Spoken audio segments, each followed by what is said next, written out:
10 ans pour réduire l'alcoolisme en France. Le professeur Jean Bernard a présenté son plan à l'Élysée. Les présidents d'université en colère, ils contestent la réforme Saunier-Cessé. Jeux olympiques, record du monde en série en natation, dernier en date le 1500 mètres nage libre. Mesdames, Messieurs, bonsoir. Il a fait beau aujourd'hui partout en France et ça va continuer demain. Pour une bonne partie des Français qui étaient jusqu'alors sevrés de soleil, c'est la nouvelle de la journée. Les Belges, en revanche, en sont encore à faire les comptes après les inondations catastrophiques qui ont touché leur pays, ainsi d'ailleurs que le nord de la France hier et avant-hier. Regardez bien ces images. Elles ont été tournées au bord d'une rivière, près d'un terrain de camping pour caravanes. Des caravanes qui sont emportées comme des fétus de paille, avant de venir se briser, vous allez le voir, sur les piles d'un pont. Ce sont des images assez spectaculaires.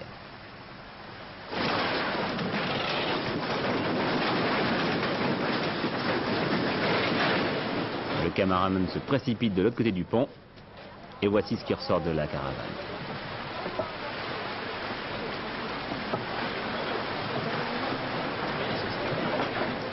C'est-à-dire, il n'y avait personne à l'intérieur.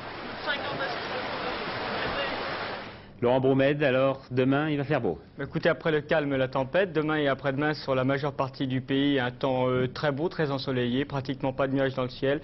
Et des températures en hausse qui le matin seront encore de 10, 11, 12, 13 degrés du nord au sud, mais qui dans l'après-midi monteront jusqu'à 23 degrés dans le nord et 28 degrés dans le sud, température sous abri. Quelques petites remarques tout de même, d'abord de la brume dans le sud-ouest demain matin, mais ça ira assez vite en s'améliorant. En revanche, près des côtes de la Manche, un peu plus de nuages, pas de pluie, mais disons des passages nuageux dans la journée, un peu plus fort le lendemain d'ailleurs. Et puis une tendance orageuse, comme je vous l'annonçais hier, venant du sud-ouest et qui remontera un petit peu sur les côtes de l'Atlantique en fin d'après-midi, avec des orages sans doute dans la nuit suivante. Bien ma foi, après-demain, le même type de temps continue, toujours un peu de nuages sur les côtes de la Manche, une tendance orageuse qui progressera un petit peu dans le sud-ouest ici. C'est à peu près le temps que nous aurons sans doute pour la fin de la semaine, avec des orages qui gagneront par l'ouest, mais globalement un temps encore ensoleillé et encore chaud. À partir de jeudi, les températures pourront atteindre 30 degrés dans le sud de la France. C'est vous dire que nous allons peut-être retrouver un petit peu le moral dans tout le pays. Alors l'affaire est gagnée, donc apparemment, pour l'instant. Pour l'instant. 16 litres d'alcool pur par Français et par an, c'est un record du monde dont nous nous serions bien passés. Le chiffre a été mis une nouvelle fois en vedette aujourd'hui avec la remise officielle par le professeur Jean Bernard de son rapport sur l'alcoolisme. Un rapport dont Jean-Claude Darigo a extrait les principales propositions. Tout d'abord, prévention et éducation. Une action visant surtout les jeunes. Interdiction des boissons alcoolisées sur les lieux du travail, dépistage systématique de l'alcoolisation pour certains postes de travail liés au métier de la route. Ensuite, rendre le produit alcoolique moins dangereux, mettre sur le marché des vins de qualité, abaisser le degré des autres boissons alcooliques, comme la bière par exemple. Il faudrait de plus réduire la consommation d'alcool en interdisant la publicité en faveur des boissons alcoolisées, en taxant plus sévèrement les alcools, en réformant le code des débits de boissons et en promouvant les boissons non alcoolisées. Il importe également de restructurer les moyens de lutte en renforçant les organismes qui veulent contribuer à supprimer un fléau que l'on sait national. Enfin, dernière proposition plus juridique, celle-là, on souhaiterait que soit vraiment appliquée la législation en vigueur concernant notamment les analyses de sang en cas d'accident et les contrôles sur les routes. Une législation à l'échelle européenne serait souhaitable. Monsieur le professeur, vous êtes un médecin, mais vous êtes aussi un homme d'expérience. Face à l'ampleur du problème, on peut vous poser cette question abrupte. Vous y croyez vraiment, vous, à l'efficacité de cette campagne anti-alcoolique en France? N'est-ce pas, vous avez raison de rappeler que je suis un médecin. Quand un médecin est en face d'une maladie, car c'est le cas, il a comme mission de porter un pronostic. Et dans le cas présent, le pronostic n'est pas absolument favorable. On peut parfaitement imaginer que ce rapport soit le 31e ou le 32e, succède au rapport précédent et soit enfoui dans les bureaux ministériels. Mais il y a un changement important, c'est la prise de conscience par la population de la gravité de la situation. D'ailleurs, comme vous le savez, la consommation du vin a déjà diminué en France, modérément, mais quand même diminué depuis 2 ou 3 ans. Donc nous pensons qu'en alliant l'effort des médias que vous représentez, la prise de conscience de la population, la volonté et plus encore la continuité gouvernementale, dans 8 ou 10 ans, la situation sera améliorée. À votre avis, quelle a été la contribution de l'émission d'Antenne 2 concernant la lutte anti-alcoolique? Il est toujours très difficile de donner un avis sur une émission à laquelle on a pris part. Mais peut-être puis-je faire état des témoignages que j'ai reçus et ce qui est arrivé après. Il y a eu 3 sortes de remarques. D'abord, 5 à 6 coups de téléphone ou lettres d'insultes et d'injures manifestement intéressés et inspirés. En second lieu, quelques regrets que l'émission n'ait pas été plus longue. C'est toujours très flatteur en indiquant les sujets qui auraient pu être traités. Et puis un nombre très considérable de lettres, de messages indiquant que beaucoup de personnes avaient pris conscience de la gravité du problème de l'alcoolisme, citant des faits comparables à ceux que les témoins avaient apportés et montrant que tous les auditeurs avaient très bien compris la gravité du problème. Donc je crois que l'émission était très utile. Au-delà des statistiques un peu froides, au-delà même des déclarations d'intention, aussi généreuses soient-elles, il y a les témoignages d'alcooliques et d'anciens alcooliques. Vous avez pu en écouter certains lors de questions de temps, il y a 3 semaines. Donc, en voici un autre, peut-être plus fort encore. C'est un témoignage à 2 voix, recueilli par Dominique Torres. On a surtout la honte. Autour de soi, quoi, c'est ça. On n'ose pas de sortir ou le manque d'argent, surtout. Moi, j'avais 4 enfants, j'étais obligée de travailler. Je peux pas en parler. C'est dur pour ma femme de parler du problème de l'alcoolisme, car aussi bien la famille lui conseillait des mauvais conseils, je peux dire. C'était toujours demande le divorce, mais c'était pas la solution. Ma femme m'a bien pris comme un malade, et un malade que j'avais besoin d'être aidé et soutenu. Et ce qui m'a fait du bien aussi, c'est à la sortie de cure que ma femme avait initié les enfants, que j'étais réellement un malade et non un alcoolique, un ivrogne. Et je pense que ce message, il faut bien le faire passer, que toute femme qui souffre du problème de l'alcool, qu'un traitement qui vaut mieux qu'un traitement médical, c'est l'amour, l'amitié et la confiance qu'on peut redonner soit au conjoint ou à la conjointe, car en France, il y a le problème de l'alcoolisme féminin. Commentaire de Jacques Barrot, ministre de la Santé, sur ce rapport du professeur Jean Bernard. Ce rapport ne sera pas enfoui, il aura des suites. C'est maintenant au Parlement de prendre ses responsabilités. Encore un jour décisif pour Manu France, qui va peut-être connaître un nouveau PDG que nous vous avons déjà présenté hier, Bernard Tapie. Tout à l'heure, une délégation de la municipalité de Saint-Étienne s'est présentée pour demander au chef de l'État de recevoir le maire de la ville. M. Sangodols pourrait être reçu après-demain par le chef de cabinet du président. Bernard Tapie, vous êtes avec nous en direct. Est-ce que vous pensez réussir là où 10 PDG, 10 de vos prédécesseurs ont échoué? Oui, et comment? Je ne les avais pas comptés, mais je crois qu'en réalité, s'ils ont échoué, c'est parce qu'ils ne se sont pas attaqués aux véritables causes. Je ne sais pas si je réussirai. Pour réussir, il faut d'abord que mon plan soit accepté, puis ensuite, il faut qu'on puisse l'appliquer. Alors, je crois que les vraies causes, c'est qu'il y a 2 politiques où on mène une affaire en espérant qu'elle sera subventionnée au fur et à mesure de ses pertes, et puis c'est ce qui a été fait pendant 10 ans. Ou bien on essaie d'aller directement aux causes qu'on produit ces pertes pour essayer de ne pas les renouveler. Alors on vous accuse déjà de prendre et de garder dans Manu France ce qu'il y a de meilleur et de jeter le reste, donc de commencer les licenciements. C'est justement le contraire. Je crois qu'une des causes essentielles qui fait que les syndicats sont braqués sur toute tentative de scission a été qu'il y a des choses plus agréables que d'autres dans Manu France. Et en ce qui me concerne, on a prévu un plan global et celui-ci sera ou accepté globalement ou bien il ne sera pas commencé. Par conséquent, on ne pourra pas nous accuser de prendre le bon et laisser le mauvais. Combien de licenciements à la clé? Pour l'instant, il n'en est pas prévu.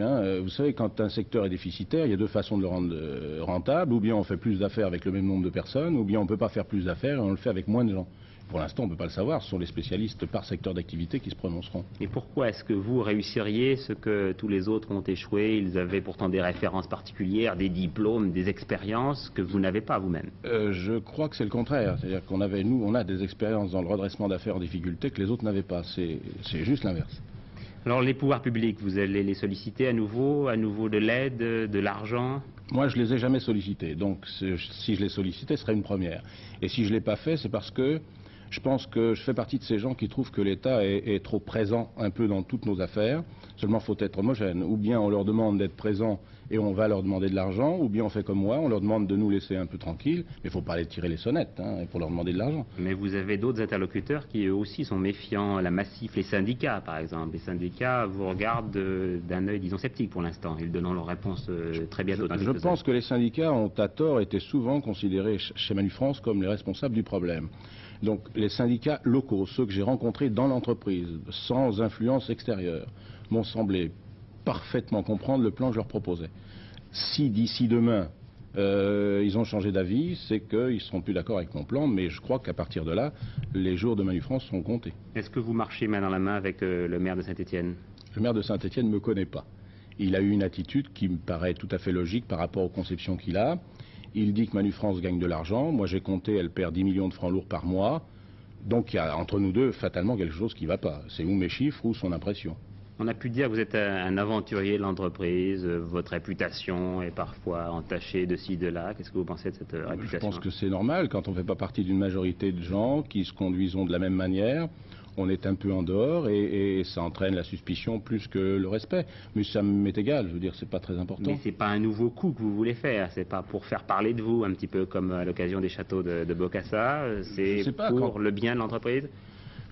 Lorsque l'affaire des châteaux de Bokassa, puisque vous l'abordez, a existé, chaque chef de délégation politique a proposé à l'Assemblée des textes de loi, des commissions, des choses. Moi, j'ai rien proposé, mais je suis allé là-bas pour les lui prendre. Je veux dire, il y a des attitudes qui changent suivant nos formations, suivant nos éthiques et suivant nos attitudes personnelles. Mais vous êtes un chevalier à la blanche armure, venant aider les entreprises en difficulté, allant à la rencontre des causes difficiles? Je ne sais pas, j'ai sauvé quelques centaines d'emplois jusqu'à présent, j'espère en sauver encore d'autres, dont le personnel de Manufrance. Bien, on verra bien donc avec leur réponse demain et la décision du conseil d'administration. Merci. Le dossier universitaire, maintenant, le bureau de la conférence des présidents d'université vient de demander à être reçu par Raymond Barre. Les 76 présidents d'université sont vigoureusement opposés à la réforme de Mme Saugnier-Céité, dont nous vous avons déjà parlé ici même. Il s'agissait en quelque sorte, je vous rappelle, d'instituer 2 classes d'université, certaines d'entre elles ne pouvant pas délivrer des diplômes au-delà d'un certain niveau.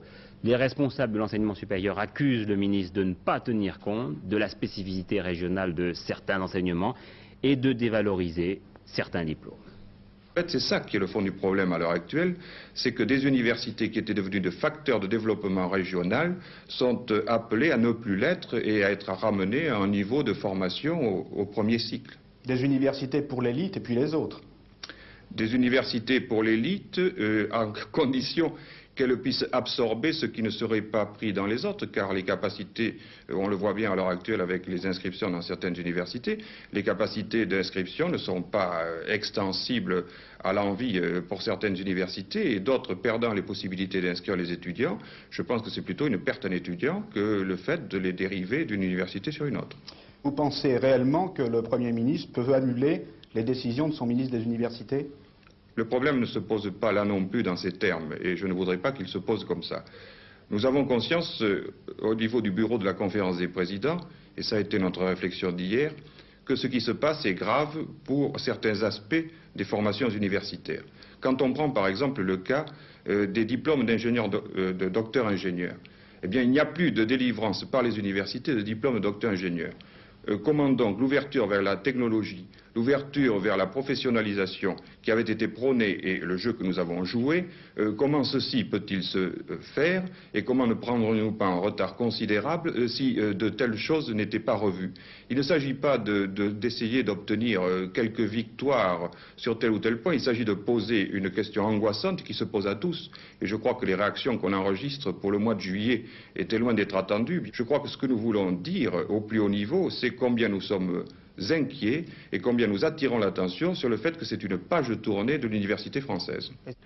La politique maintenant, avec cette nouvelle déclaration de Jacques Chirac, déclaration marquée à la veille de la trêve politique des vacances, à 9 mois des élections présidentielles, le président du RPR n'en dit pas plus, il y a des intentions de candidat, mais certains de ses propos laissent penser qu'il a bien envie de rentrer en lice. Un candidat gaulliste, dit-il par exemple, doit renforcer et non susciter la division. Noël Copin.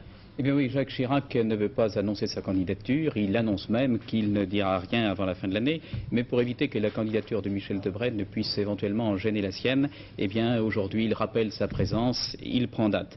S'il n'est pas candidat, il fixe à l'avance le sens qu'il donnerait à sa candidature, et puis il indique même, si ce n'est les grands thèmes de sa campagne, du moins ce qui pourrait être l'axe majeur de cette campagne, être un candidat de rassemblement pour la défense d'une société de liberté et de responsabilité. C'est, si vous voulez, le choix de 1978 au niveau présidentiel. Et du même coup, Jacques Chirac se situe par rapport à Michel Debré, il se garde bien de le nommer, mais la petite phrase sur l'union et la division provoquée par le candidat vise bien Michel Debré.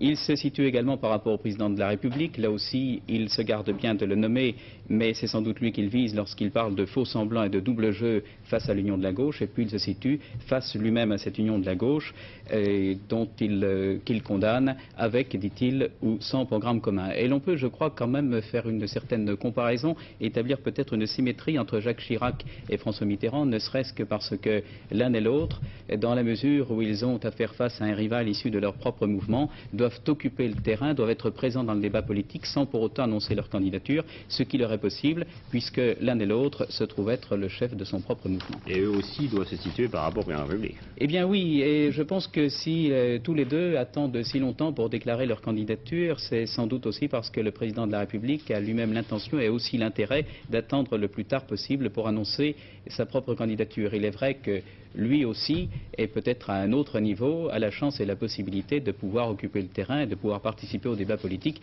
sans être pour autant candidat. Et c'est pour faire face au président de la République que l'un et l'autre doit situer sa candidature le plus haut possible, ce que Jacques Chirac faisait à l'avance aujourd'hui en prononçant des mots par exemple comme celui-ci, le président est l'homme de la nation tout entière, et c'est pour faire face également au président de la République que l'un et l'autre doit apparaître comme un candidat qui se présente pour gagner, un terme qui est également employé aujourd'hui par Jacques Chirac. Et là, je crois, est toute la question, et c'est de la réponse à cette question que dépendra dans quelques mois la décision de l'un et de l'autre. Et pour vous qui êtes passionné de cyclisme, c'est un petit peu comme le cyclisme sur piste, on attend au dernier moment pour démarrer. Pour démarrer, oui, on fait le surplace avant le démarrage. D'accord.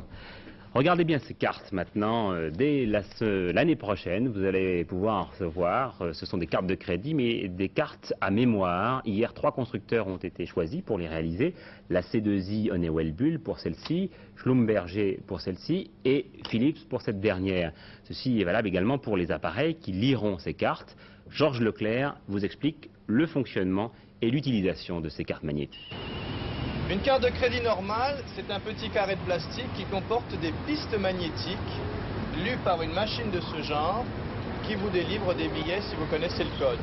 Dans l'avenir, les pistes magnétiques seront remplacées par des ordinateurs, tout petits bien sûr, logés directement dans des cartes de ce genre-là.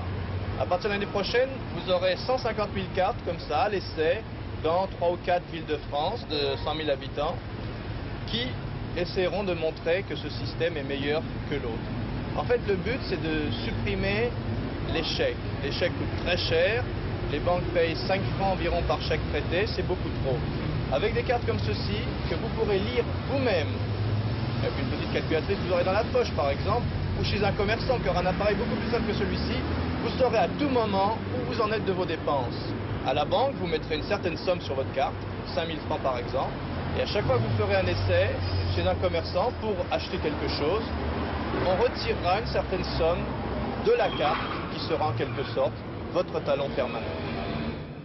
L'affaire des titres Rhône-Poulenc en bourse, la COB, c'est-à-dire la Commission des opérations de bourse, s'est réunie aujourd'hui, mais on ne sait pas si elle a évoqué ces transactions d'une ampleur inhabituelle, peu de temps avant que Rhône-Poulenc n'annonce la cession de son secteur pétrochimie à Elf Aquitaine, une opération qui avait fait remonter l'action Rhône-Poulenc. Les dirigeants de la COB se refusent à tout commentaire sur un dossier où le Canard enchaîné, la semaine dernière, avait évoqué le nom de Madame Giscard d'Estaing. La mère et la sœur du dissident soviétique, Leonid Pliouch, sont arrivées cet après-midi à Paris. Elles étaient accompagnées par Vladimir Borisov, expulsé du RSS le mois dernier. Vladimir Borisov était le fondateur des syndicats libres. On le voit ici embrassé par un de ses amis. Les 3 soviétiques étaient accompagnés de leur avocat, maître Mikkel. la sœur de Leonid Pliouch a raconté à Serge Misret ses ultimes difficultés en URSS. Essentiellement, tout est retombé sur moi. Je devais faire énormément de démarches. Il me faisait arriver jusqu'à un stade d'hystérie. Cela m'a demandé énormément de force morale et physique pour faire cette campagne. Et si les Français n'étaient pas intervenus, je ne sais pas comment ça serait terminé parce que j'étais vraiment à la limite de mes forces. Depuis que Leonid Pliouch, votre frère, est parti, est-ce qu'on vous a persécuté d'une manière ou d'une autre? Est-ce qu'on vous a fait sentir qu'on n'était pas content en fait? После миграции Лёни преследовали ли вас? Нет. Non. Нет, так нет. Non. Только один раз. Я говорю, маму уволили с работы. Seulement une fois lorsque ma mère a été licenciée de son travail. Qu'est-ce que vous allez faire maintenant? Что вы будете сейчас делать во Франции? Как вы будете жить во Франции? Я хочу жить по-человечески. Moi, je veux simplement vivre comme un être humain pour de bon. Не заниматься беготней по магазинам. Не ломать голову, что завтра есть. Je ne veux plus avoir à faire la queue dans les magasins, me demander qu'est-ce que je vais manger demain. Я когда приехала в Вену и пошла по вашим магазинам, lorsque je suis arrivée à Vienne et que je suis allée voir les magasins, j'étais extrêmement étonnée. мне говорили, что здесь изобилие, но такого я не представляла. On m'a dit qu'il y avait de tout ici en quantité suffisante, mais ce que j'ai vu, je n'imaginais pas. Мы там питаемся скверной и физической, и такой пищей, и духовной. Nous avons une nourriture là-bas très mauvaise, qu'elle soit physique ou spirituelle. Et Pliouch qui était aux États-Unis et qui arrivera demain à Paris pour revoir sa mère et sa sœur qu'il n'a pas vues depuis 5 ans. Puis finalement, les États-Unis ont accordé l'asile politique aux jeunes Ukrainiens de 12 ans qui avaient demandé à rester à Chicago, tandis que ses parents immigrés il y a 6 mois décidaient, eux, de rentrer en URSS. Jeux Olympiques, nous y arrivons en cyclisme. Déception pour les Français dans le kilomètre contre la montre. Pas de médaille pour Kahn qui devait arriver en tête et qui n'a été arrivé que 5e. Médaille d'or pour l'Allemand de l'Est, Lothar Thoms. Et puis, autre déception pour la France en fleuret après l'élimination au 2e tour du champion du monde Didier Flamand. Dans le camp soviétique, en revanche, un bel exploit, celui de Vladimir Salnikov, qui a franchi le mur des 15 minutes, en dessous, aux 1500 mètres en natation, enlevant le titre olympique et établissant le nouveau record du monde en 14 minutes 58 secondes 27 centièmes. Regardez et jugez ici de l'avance prise par Vladimir Salnikov. À gauche, le temps du record du monde était à battre, celui de l'Américain Brian Godel, établi aux Jeux Olympiques de Montréal en finale. Fabuleux exploit, Salnikov a donc franchi le mur des 15 minutes. 14,58, 27 centièmes, record du monde battu. Salnikov a 20 ans, il est originaire de Leningrad. Ses rivaux, vous ne les verrez pas, il s'agit d'un soviétique et d'un australien. Car, et c'est une image bien sûr, on peut dire que Salnikov aujourd'hui n'avait pas de rivaux. Et puis, arrivée très remarquée de José Marajo et Roger Millot cet après-midi à l'aéroport de Moscou, où les deux athlètes, surtout le premier, ont été fouillés beaucoup plus longtemps que les autres. En tennis, la France mène 2-0 devant l'Argentine en phase finale de la Coupe Galéa après la victoire de Thierry Tulane sur l'Argentin Castellan 6-0, 7-5. Cet après-midi à Vichy, Jérôme Potier, lui, a battu l'Argentin Rivera. Iran, l'imam Khomeini a refusé la proposition du président Bani Sadr qui voulait nommer son fils, Ahmad Khomeini, au poste de Premier ministre.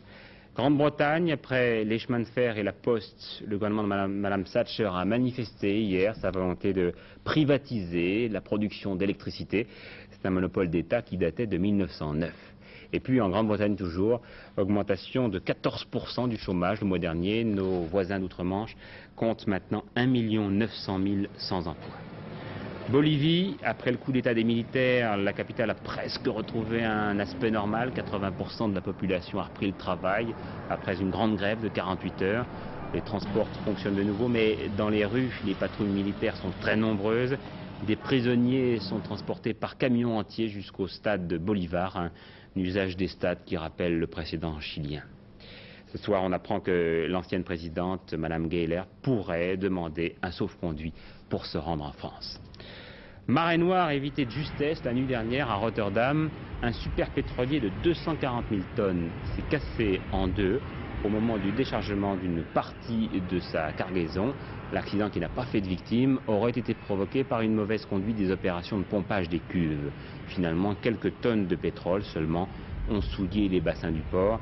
En effet, les réservoirs situés à l'emplacement de la cassure étaient pleins d'eau de mer. Puis en France, l'explosion qui a détruit l'ancien cinéma Ritz à Lille jeudi dernier était bien d'origine criminelle. Ce sont les propriétaires eux-mêmes qui ont mis le feu au bâtiment pour toucher la prime de l'assurance. Ils ont été placés sous mandat de dépôt. Le massacre des baleines va continuer. En effet, la Commission internationale chargée d'étudier ce problème a repoussé le moratoire interdisant la chasse de ces mammifères. Aujourd'hui, à Brighton, en Angleterre, c'était une grosse déception pour l'organisation Greenpeace. Gérard Dalmaz. Actuellement, une baleine est tuée toutes les demi-heures. Et pourtant, la 32e Commission baleinière internationale, en somme le jury du club des baleiniers, n'a pas acquitté les grands cétacés. En effet, ce matin à Brighton, France, États-Unis et Hollande ont plaidé l'arrêt définitif de l'exploitation commerciale des grands cétacés. Il fallait 18 voix, au moins, pour cette décision historique. Il y en a eu 13 seulement. L'an dernier, l'interdiction des navires-usines et la création du sanctuaire de la réserve de l'océan Indien constituaient de gros progrès, mais cette fois, les pays responsables des prises, essentiellement Japon et URSS, et leurs sous-traitants, ont voulu donner un coup d'arrêt aux victoires écologistes. Une brèche cependant dans ce rempart industriel, l'abstention de la Norvège. Une brèche et une nouveauté révélant que certains pays spécialisés et jusqu'alors intraitables envisagent maintenant de laisser souffler les baleines. Une belle histoire maintenant, elle nous vient d'Alsace. C'est un petit village qui ne voulait pas mourir et qui a regroupé ses forces pour garder le dernier lieu d'animation de la commune, c'est-à-dire l'épicerie. Celle-ci, frappée d'alignement, devait être détruite, mais la mairie a trouvé une solution. Une souscription publique a d'abord rassemblé 200 000 francs, et puis tous les concitoyens ont aidé, pendant leur temps de loisir, à la construction de cette nouvelle épicerie. Saint-Pierre, un petit village d'Alsace, non loin de Bar, est un curieux village. Sa particularité, il n'a qu'un seul commerce, une épicerie. Une jolie petite épicerie toute neuve, avec un parking tout neuf lui aussi. À la place du parking, il y avait l'année dernière une vieille épicerie qui a dû être détruite. Elle rendait la circulation trop dangereuse au croisement avec la nationale. Pour la petite municipalité, acheter un terrain et construire une nouvelle épicerie, c'était trop pour son maigre budget. Alors les habitants du village, bénévolement, ont décidé de la construire eux-mêmes sur le terrain de l'ancienne. Dans le village, nous sommes à 363 habitants, n'est-ce pas? Mais enfin, 50 personnes au moins y ont contribué.